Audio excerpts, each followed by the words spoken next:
Halogen exchange reaction. In this reaction, alkyl halide like chlorine or bromine exchange by iodide or fluoride ion to form alkyl iodide or alkyl fluoride respectively, called halogen exchange reaction. कहने का मतलब समझिए कि हमारे पास पहले से alkyl chloride या alkyl bromide ऐसे कंपोनेंट रहेंगे, ठीक है। एल्किल क्लोराइड या एल्किल ब्रोमाइड ऐसे आपके पास रिएक्टेंट रहेंगे और इससे एक्सचेंज रिएक्शन किसी करानी है आपको आयोडाइड, मेटलिक आयोडाइड, ठीक है।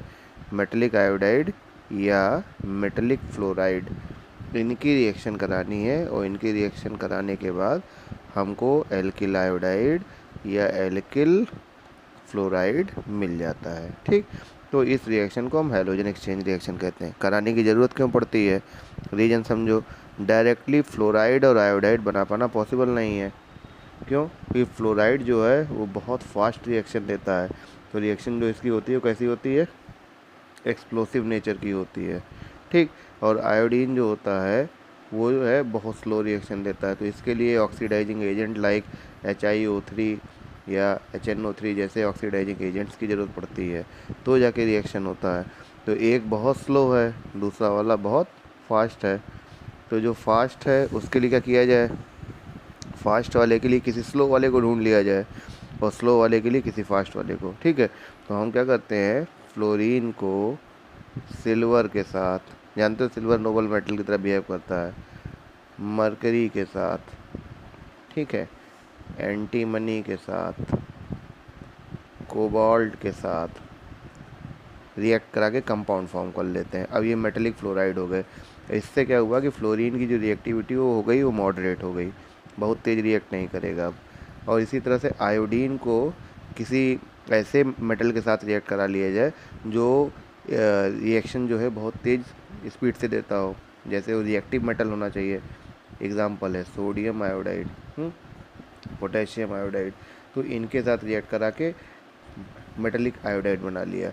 अभी अगर मेटेलिक फ्लोराइड की रिएक्शन कराते हो क्लोराइड या ब्रोमाइड से, बनने वाला है एल्किल फ्लोराइड, तो इस रिएक्शन को बोलते हैं स्वार्ज रिएक्शन।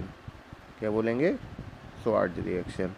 और अगर आयोडाइड, मेटेलिक आयोडाइड की रिएक्शन कराते हो एल्किल क्लोराइड या ब्रोमाइड से, बनने वाला एल्किल आयोडाइड होता है, तो इस रिएक्शन को बोलते हैं Finkelstein reaction, Finkelstein reaction, ठीक। तो ये दो टाइप की रिएक्शन है, एक स्वार्ज और दूसरी फिंकल स्टीन।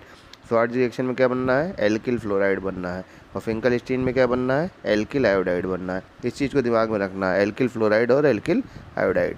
वो देखते हैं पहले Finkelstein reaction. Finkelstein reaction, ठीक है। तो फिंकल स्टीन रिएक्शन क्या होगा, इसमें एल्किल आयोडाइड, जैसे सपोज करो एल्किल आयोडाइड बनाना है ना, तो एल्किल क्लोराइड ले लिया और रिएक्ट करा दिया किससे, सोडियम आयोडाइड से। सोडियम आयोडाइड से रिएक्ट करा रहा है in presence of dry acetone. क्या है, ड्राई एसीटोन, एसीटोन जहाँ पर वाटर प्रेजेंट ना हो, ठीक है, तो ऐसे को ड्राई एसीटोन बोल रहा है। तो रिएक्ट कराया CH3CO CH3, ये क्या है, एसीटोन।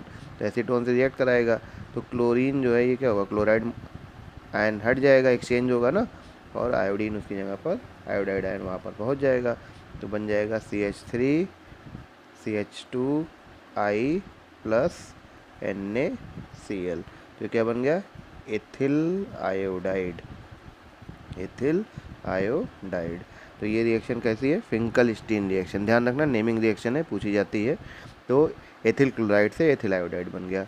दूसरी रिएक्शन हमारी कौन सी है, स्वार्ज रिएक्शन, स्वार्ज रिएक्शन, ठीक है, स्वार्ज रिएक्शन है। तो इसमें क्या होगा, इसमें हम लोग एथिल ब्रोमाइड ले लेते हैं Br, इसकी रिएक्शन करा दे रहे हैं AgF से, AgF से रिएक्ट कराया, ठीक है।